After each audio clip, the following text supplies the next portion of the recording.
Hello Acharya ji. Thank you so much for your videos and your satsangs in Rishikesh. It's very, very insightful and helpful. And may I ask you one more question? What do you think of the free thinking and free thinkers? Thank you.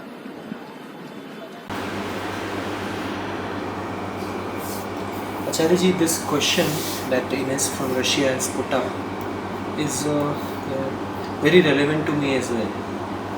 What is freedom of thought? What is thought per se? What does it mean to be a free thinker? Are you thinking freely? What are all these things? Please give clarity. Free thought. We need to be firstly clear on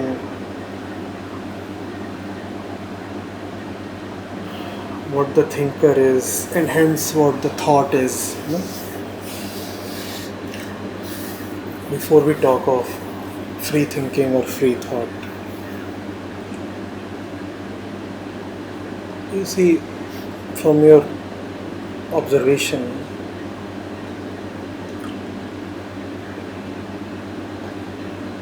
do you remain when you are not thinking? I'm not talking of you in the bodily sense. You would obviously say that even when you are not thinking, the body remains. But in the psychological sense, do you remain sense your thought?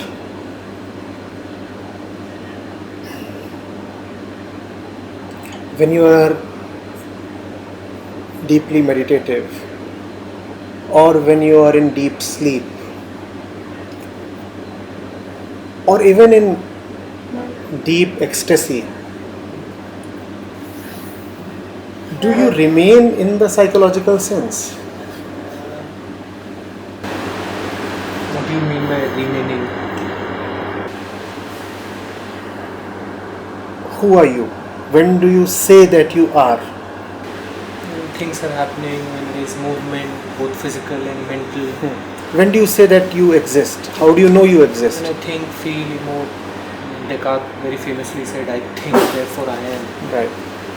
So, Probably yes, thinking is one of the evidences that yes, this machine is functional now.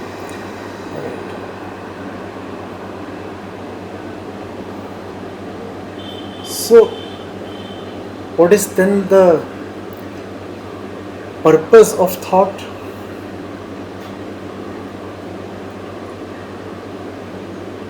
To keep you existent.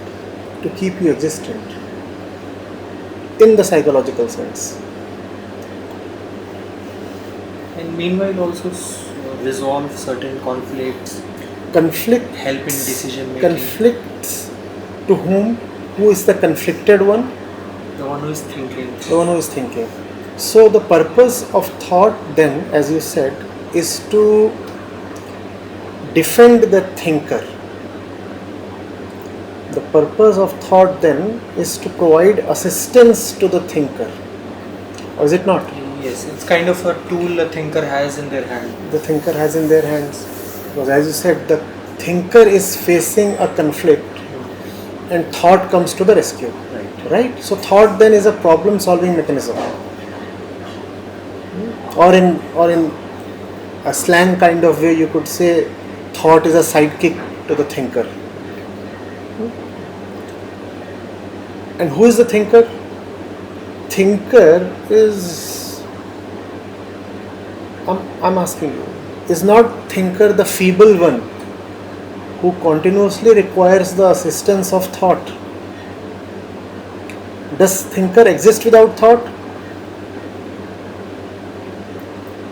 I mean, thinker without thought is not thinking anymore. But is does it probably not existent as a tendency. I mean, it is existent as not a thinker at that moment, but probably in some other form. Latent form. Latent form. It's dormant and sleeping, and the tendency Maybe- can get activated anytime. Maybe it's emoting in anger right now, but not. But thinking. aren't all those things anyway related to thought? Is there emotion without subtle thought? Aren't emotions or actions or thoughts really the different kinds of actions of the same actor? Probably yes. Acharya ji, when you say thought, we'll make it clear in the Mental beginning activity. itself. Yes, you are implying the traffic on the road, or are The you traffic talking on the about the road itself? No, I'm talking about the traffic on the road, and it says that here the traffic creates the road, just as the airplane creates its path in the sky, right? Don't you say there is air traffic? So you're saying there is no road without the traffic? There is no road without So the not traffic. the other way around. Yes, on the surface, when you're talking of the earth, surface transport, then there is the road, and then there is the traffic. The road comes first, the traffic comes then. But think of the sky. There the traffic creates the road, isn't it? And you don't want to be coming in front of the traffic, right? The road is indeed there. So the thinker is there, and the thinker is who we are, our identity, right? Anshu is the thinker, Prashant is the thinker, he is the thinker, she is the thinker. Ines, who asked the question, is the thinker. And thought serves to secure that thinker. Thought serves to secure that thinker in the very existential sense, meaning thinker cannot exist without thought. Remove thought and the thinker will fall. The thinker is no more there. So thought secures the thinker to that fundamental level.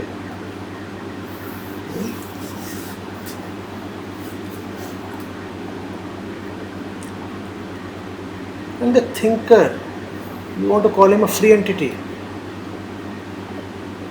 By what you said, the thinker is now bound by the thoughts that they think, so not free, surely. The thinker himself or herself or itself is not free. How can thoughts be free? Thinker is first of all a captive to his own need for self-preservation. Is that not so? That's the first thing that the thinker wants. And that's what the thinker uses the thoughts for. Aren't all thoughts in some way an exercise in self-preservation? To put it simply, like in everyday practice, we use our thoughts to, quench our desires. For example, I have a desire to eat some ice cream, so I use my thought to get to the shop. So in that way, you think. You think for your own welfare. All thought is in self-interest. Okay. Self-interest, meaning the interest of the self. And this self is the little petty ego, the thinker. So the function of thought is to secure the ego. Not the truth really. Not the truth really. Now tell me what is free thought and free thinker. What if I'm a philanthropist or an environmentalist and I'm using all my thought energy to do good work? I mean, is it still Good work by my own definition. I'll have to very honestly look at my life and ask, do I really know what goodness means? And if I do not know that, then isn't it a bit rich of me to try to do good to the environment? Probably yes. Acharya ji, you very in the beginning itself, at the very outset, you took it to the psychological level, and now you are making. Because the thought is a psychic thing, and the thinker is a psychic entity. You can't hold the thinker in your palm, or can you? The thinker does exist, but in a subtle way. what if we discuss this issue on a social plane? For example, two of us are sitting in this cafe discussing thinking. I mean, an authoritative figure or a group of people come and say you cannot talk about these things, or you cannot let your thought go in that direction. It's bad. It's a taboo. You cannot think about these that things. secures their positions maybe, and the one holding the position is the self or thinker or ego. So that's their thought that we must not think. So it's thought prohibiting thought of a certain kind. Right. Similarly, you can have thought encouraging thought of a certain kind. In either case, this thought is in bondage. Are you getting it? So you may call yourself unfree, you may call yourself free. Either way, you are trying to secure your interests. And in securing your interests, you are obviously not free.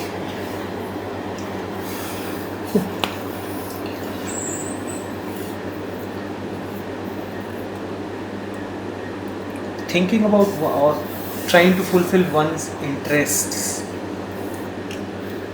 is it always a matter of selfishness, or is it always a matter of bondage? Still a very late stage, yes. How about in a society where certain people are getting to fulfill their interests and there are certain people who are not allowed to fulfill Nobody their knows their interests. How are they fulfilling it? You do not know where your interests lie because you do not know who you are. As a society, all must have the right to Who will have the right? chase equally their In self-interests. your dream, you are a crow and you want the right to eat filth. You may be granted that right, or you may earn or win that right. How does it help you really? You are not the crow.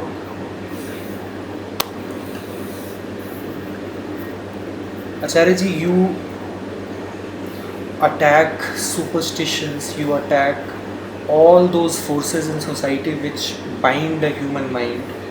Would you also not want to look at this topic from that point of view, that there are forces which are making us think in a particular way, there are forces which are not letting us think in a particular way. Our mind is being colonized by certain ideological forces. So free thinking really is not happening. See, there are those who have been conditioned or forced or subjugated to think in a certain direction. Obviously, theirs is a bad condition, no doubt. Better than these are those who are thinking in various possible directions. Why are these people better than those who have been conditioned so that their thought flows only in a particular channel, like the river, let's say? There is this channel, right? And the river has to follow the channel. They are better only because straying here and there and thinking variously will allow them to see the falseness of thinking in a particular stream, in a particular channel only. That's the only utility of the so-called free thought. Are you getting it? That, however, does not mean that flowing in a random, haphazard way hither and thither will lead you anywhere. It's just that it will tell you that there are many other possibilities, though absolutely the truth remains that none of those other possibilities are any truer than the single possibility that this stream has been confined to. Are you getting it? Are you getting it? So this stream has been confined to one channel, right? And let's say each molecule, each atom here in the stream has been conditioned to believe that this is the only way to exist. Flow in a particular way along with everybody else. flow in a particular direction along with everybody else. That's what we have been doing since centuries and millennia. So, and how dare I violate the flow? Right? So let's say that the atoms here are conditioned to do that. Yes. Now then there comes a fresh, new, young, rebellious kind of little stream, and it says I want to break away, and it does break away.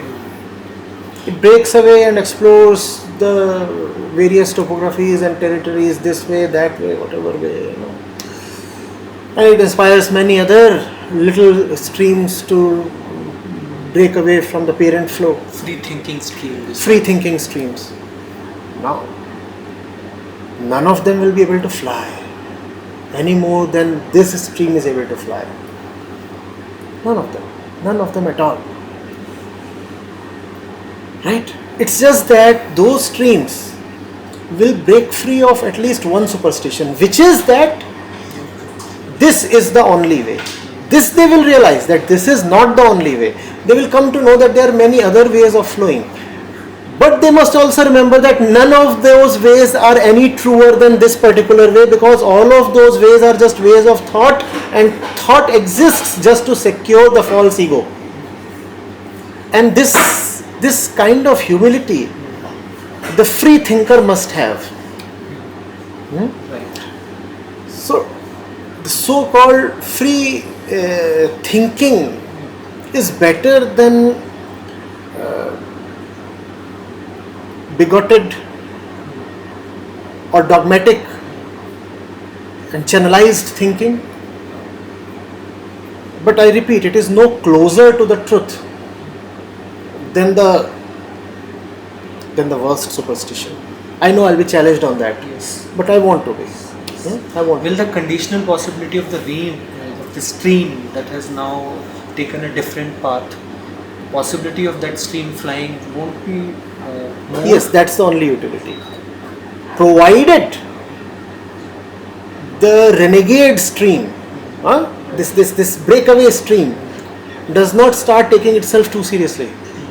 It should not start taking this Itself new stream treat as flying the itself. truth, as flying the itself. truth. And that is exactly what happens in the case of most free thinking liberals.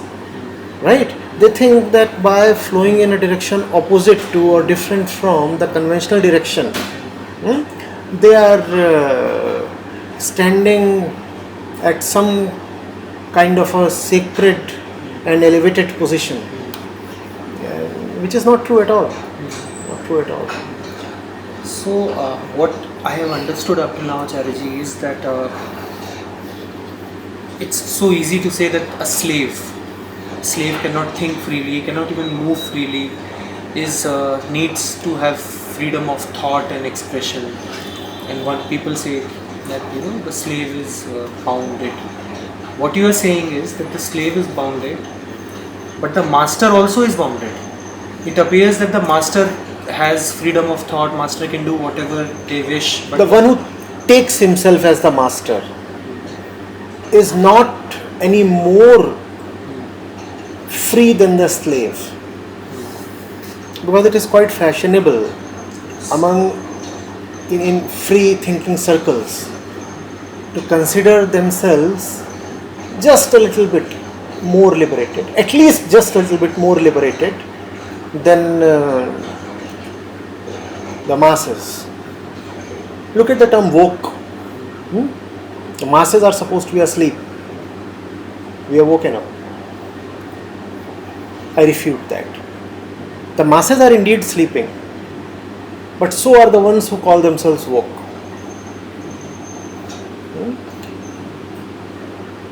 So this entire trend about I will do what I want, I will not follow others' commands. Because it is coming from my free thought. Yes, I'll do not what I listen want. to any authority. You don't tell me what I This have to do. entire concept of personal freedom, You don't tell me how to live. I'll greatly find out how to misplaced. live. Greatly misplaced. This entire concept of personal freedom, and this concept has taken a holy name by calling itself as free thought. Thought cannot be free. Every bit of thought is conditioned, just as every cell in our body is conditioned. Similarly, every wave in the brain is conditioned. So listening to others and living accordingly is conditioning. Is conditioning, and listening to yourself and living accordingly is also conditioning, yet deeper. Yet deeper. Because when you listen to others, it is something very gross. You know that the other is enslaving you, right? The other is trying to be all over you. It's an obvious sensory thing. You can look at his eyes, you can look at his gestures, you can look at his intentions, words, everything, and very clearly make out what his purpose is. And something within you is also And frustrated. something within you wants to resist him, because we don't like others dominating over us. Right. But when it is your own inner conditioning dominating over you, you don't even want to resist, because you feel that it's your own personal free will. It's not your own personal free will. It's not your own personal free will. It's the mass of conditioning accumulated within you over the flow of centuries that is doing the talking. And you do not realize that mass of conditioning is not who you are. It's an alien thing, just that it has somehow made its way to your insides. And now it is sitting inside. And acting as if it is you. It has usurped your identity. Right? And you do not even know that you have lost it. You do not even know. You're siding with the thief. Frankly, there is much pleasure in living by by one's own rules and commands. My life, my rules. My life, my rules, Much my way pleasure. or the highway. Much pleasure. There's so much. And so much of today's liberalism and these things boil down to just this: my life, my rules. I'll do as I please. I mean, today you cannot socially ask anybody to not do anything. Not doing You it. cannot Yeah. point a finger and say, Yeah. why are you doing this? Yeah, This yeah. is morally very Don't bad." force anything upon me. I'll think it over. I'll think. It's my life. But it's my Facebook account. I'll post whatever I want. I mean, I wrote this book. Now a very important word comes in: understanding or realization. You have to find out how it is qualitatively different from thinking. Okay.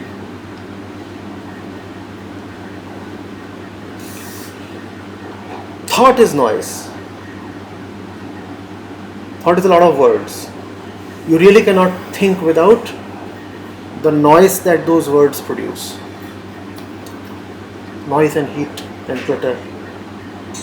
And then there is understanding, in which there is silence and nobody to understand, quite in contrast to thinking, where there must be a thinker.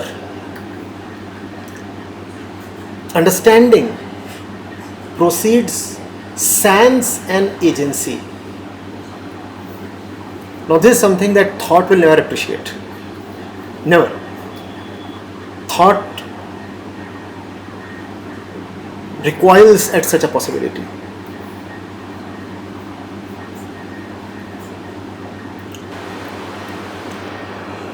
So when you think, the purpose is to defend the thinkers. The problem is in the purpose itself. But when the intention is to understand, then there is understanding, which is difficult, because in understanding, the thinker has not been secured, rather it has been dissolved. Therefore it's so difficult to understand. So- because understanding involves a kind of giving up. You have to drop yourself. It's a dissolution of what you take yourself to be. Therefore people don't want to understand. We want to think, we want to agree, we want to disagree, we want to have opinions. Do we want to understand? Not really. We don't want to understand, because in understanding I won't be left alive and kicking and existent. Very often this question is asked. All your followers who listen to you on YouTube, they are not able to figure out whether they are really understanding what you are saying, or whether they are making thoughtful judgments or concepts of it. Have a little trust and shift your primary focus from self-preservation to understanding itself. As long as your intention in a conversation, or action is to defend yourself, seek security, dominate the other, or continue as you are, you will need to use thought. But when the intention is to really know, when the intention is to attain a higher level of peace, when the intention is to go silent, then you find that understanding happens. It just happens. And that understanding is qualitatively very, very different from any output of thought. What can thought at most give you? It will give you a conclusion. Thought will at most give you a conclusion. Understanding gives you dissolution. Now ask yourself, what do you want? Conclusion or dissolution? And remember that the conclusion that that thought gives you is now final. Neither final nor deep enough. It's not even a conclusion, because conclusion technically means an end. So even if thought does attain a conclusion, it is only interim, very tenuous. In the process of trying to understand something, is it possible that, like in the case of thinking, we were trying to defend the thinker? Is it possible that in the case of understanding, the thinker is being, attacked, or thinker? No, the thinker is being taken, challenged to the point that he anyway has been desperate for without knowing that he is desperate. See, even in thinking, it is really dissolution that you want. It's just that you do not know that you want dissolution. Therefore, you don't go up to dissolution, you don't go all the way. You stop midway at conclusion. And conclusion strengthens the thinker. Conclusion assures the thinker of his capabilities to think and conclude. Therefore, he continues on his spree of concluding. So that's the way it happens. However, it does not mean that thinking is of no use when the objective is to understand.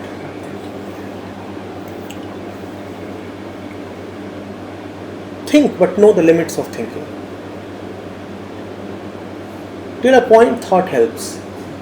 And then you have to have the courage or the faith to just know without thought. Just know without reason.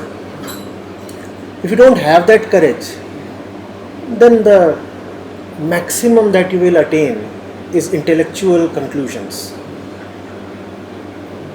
Those intellectual conclusions, I must admit, clarify, are far better than any frozen beliefs that dogma throws at you, right?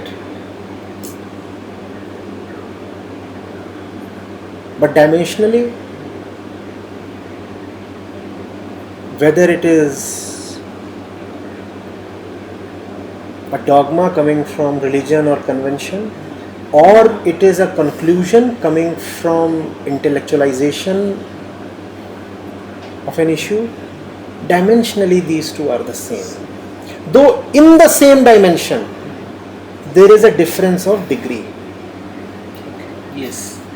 Right? The bicycle and the car both move in the same dimension, right? However, there still is a difference. The difference is of degree. The degree to which they will be able to move in the same direction. In the same direction. So, while there is no doubt that which you call as free thinking is indeed superior in degree to what you call as illiberal thinking or narrow thought, conservative or conservative thought, there is no doubt. I fully agree to that. But the difference is of degree, not Dimension. dimension. A dimensional difference comes when you surrender to understand. And that's the dimension you should be seeking. Because without that there is no peace. To those whose minds have been blindfolded by dogma, by authorities, you are saying that they must think, and they must think very liberally. Very liberally, yes. To those who have developed unnecessary trust and ego, pride, vanity. I'm saying challenge everything. I'm saying let thought run amok. Like they say, a bull in a china shop. Indiscreetly attack everything that you can see. Okay. Indiscreetly. Okay. Because you have been confined for too long by tradition. Right? You have to let your muscles gain some kind of range and agility and movement. So proceed. Think of that, think of this, question this, debate that. By all means. No problem. But that's not the final thing. After a while it looks so juvenile to just keep attacking tradition. All right, you have attacked tradition, you have reviled it, you have it's grounded to dust. It's finished. Now what do you have? Depression, psychedelics. What will you live by? What will you live for? More importantly, what will you live as? Who are you? Cannot be somebody who just negates everything. What is positive in it? Exactly. Not even positive, not even negative. Right? Who you really are, not positively are. Okay. Bring it. So negation is great. Free thought as a tool to negate frozen thought, stale thought is good, useful. But it needs to know its place. It needs to have some humility. Thought is just thought. Movement of brain. It won't get you too far.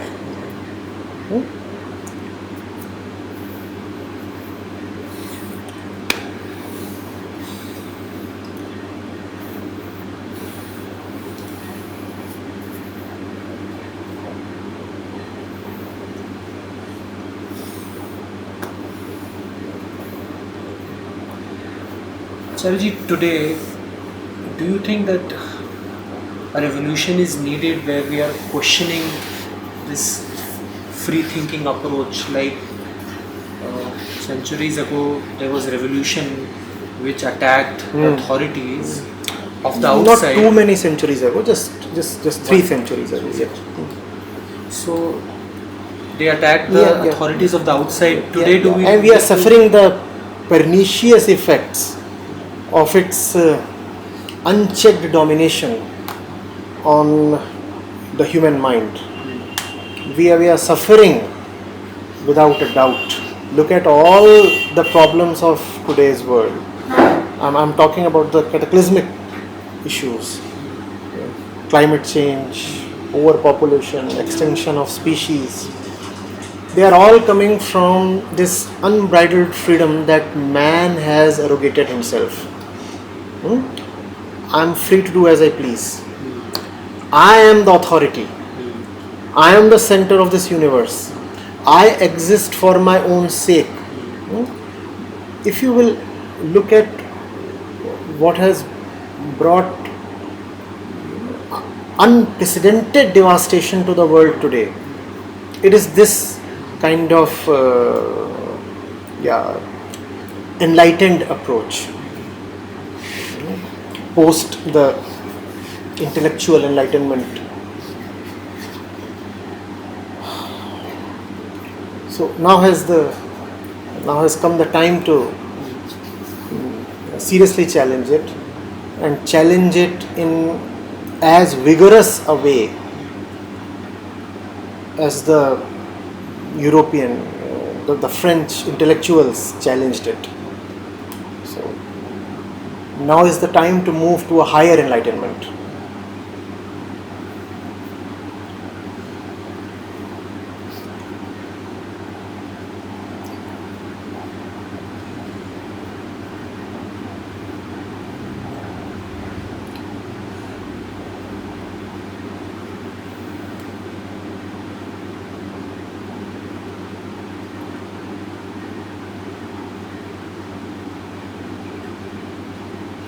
Chariji, there are various influencers, mainly on social media from Bollywood, etc.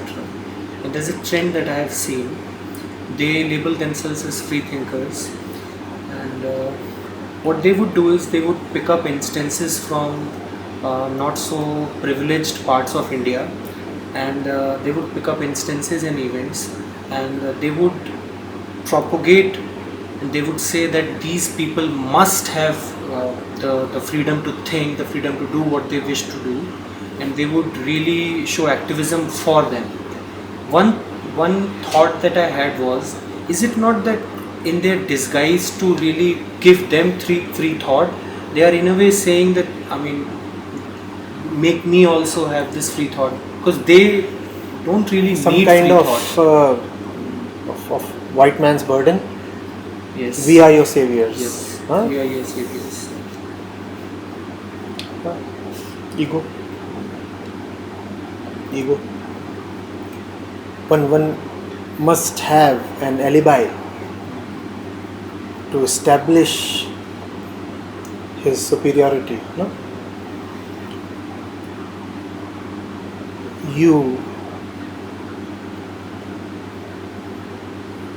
The conservatives have done so much harm to the world, and here are the proofs of the damage you have been causing. So selectively pick those instances, highlight them, exaggerate them, and use them to drive home the point that you are the final answer, which you are not.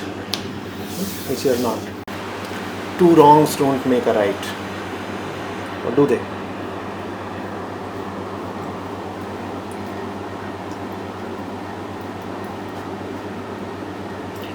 The great contribution of intellectual enlightenment has been to establish the authority of the church and dogma and tradition and monarchy as false and hollow. But their great ill effect has been in establishing the authority of the person, the ego. What has happened is that authority has just been relocated. On the same plane. Yeah. There used to be a God sitting high up in the sky, and that God has been brought down, consigned to dust. And who is God now?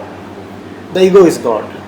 Now that really is not then much of a difference, or is it? Hardly something that we can call revolutionary. If this is the entire effect of the revolution, where is the real change? Nothing has really changed. Just that God was there. Now you are God, I'll do as I please. So if not the church or the priest, and also not me, my ego, then who or what deserves that throne? Understanding. What is it? You try to make me understand it. When you ask that question with utmost sincerity, what is it? Then it comes. That is it. Whereas when you ask that question, just to counter me or debate me or pull me down or secure yourself, then all that you get is conclusions Some sort of conclusion or or a victory. conflicts or some kind of a Pyrrhic victory.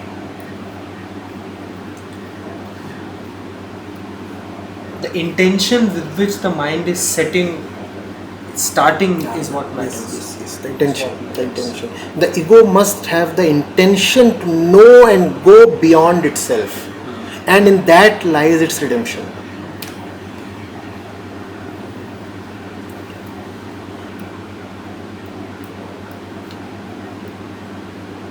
Not against itself, beyond itself. You don't necessarily have to oppose yourself. You have to use yourself in a way that transcends your limits. So if you have thought, then you don't need to oppose thought. We are not opposing the so-called free thinkers here. We are saying thought is not the end. Thought is to be used not for self-preservation but for self-dissolution. Use thought in the right way.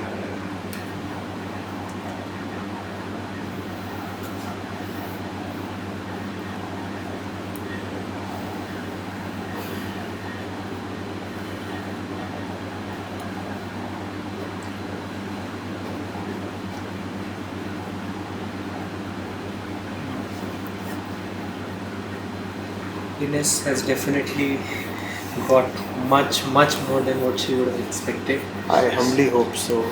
She had just And I really wish we have more people asking such basic questions. Right. There are many.